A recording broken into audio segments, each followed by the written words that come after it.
घर से भागकर शादी करने वाले जरा यहाँ एक नज़र डाल लें।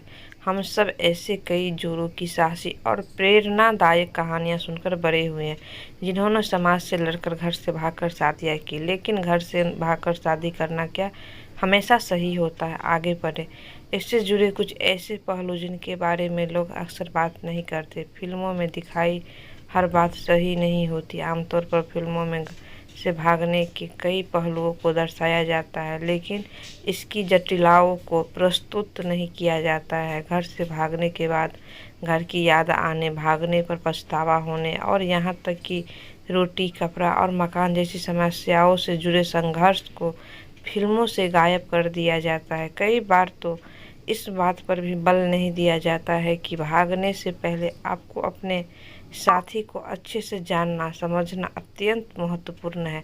उम्र भी मायने रखती है। कभी कभी जोश में आकर दो प्रेमी घर से भागकर शादी करने का फैसला कर लेते हैं, लेकिन आपको यह बात नहीं भूलनी चाहिए कि भागकर शादी करने का यह मतलब नहीं है कि आप सभी नियम कानूनों को ताक पर रख दें। भारत में बाल विवाह निषेध अधिनियम के अंतर्गत 18 वर्ष से कम उम्र की लड़की को विवाह करने की इजाज़त नहीं है और 21 वर्ष से पहले लड़का भी शादी नहीं कर सकता है। इसलिए आप माँ बाप और सामाजिक दबाव से तो बच सकते हैं, लेकिन देश के कानून के हिसाब से उम्र से पहले शादी नहीं कर सकते हैं।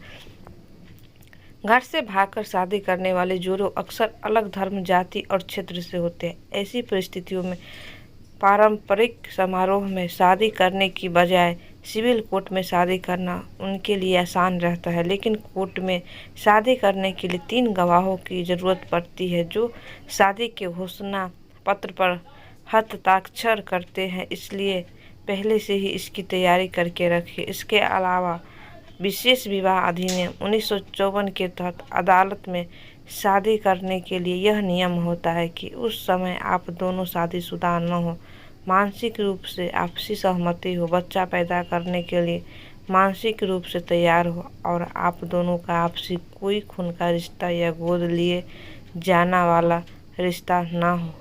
बहुत से लोग अदालत में शादी करने के साथ ही पारंपरिक तरीके से धूमधाम से शादी करना चाहता है, लेकिन आपको मेहमानों, रीति रिवाजों और शादी के समारोह आदि के खर्च का भी अंदाज़ा लगा लेना चाहिए। घर से भागने वाले को माँ बाप की ओर से कोई सहायता नहीं मिलती है, इसलिए उन्हें पारंपरिक तरीकों से शादी करने से पहले होने वाले खर्चों पर भी ध्यान देना चाहिए।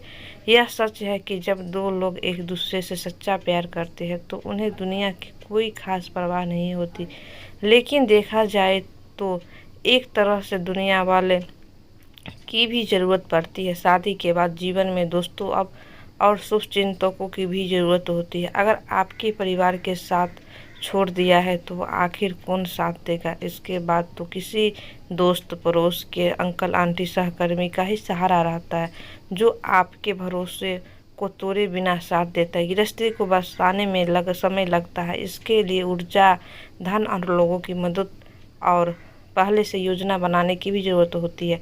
सबसे ज़रूरी है पैसों की पहले से प्लानिंग। भागने से पहले आपके पास बैंक में पैसा भी होना चाहिए, क्योंकि एक बार आप घर से भाग गए तो आपके माता पिता तो आपकी कोई मदद नहीं करेगा। इसलिए भागकर शादी करने से पहले इन सभी बातों का ध्यान रखें। वीडियो पढ़ने के लिए बहुत बहुत धन्यवाद दोस्तों।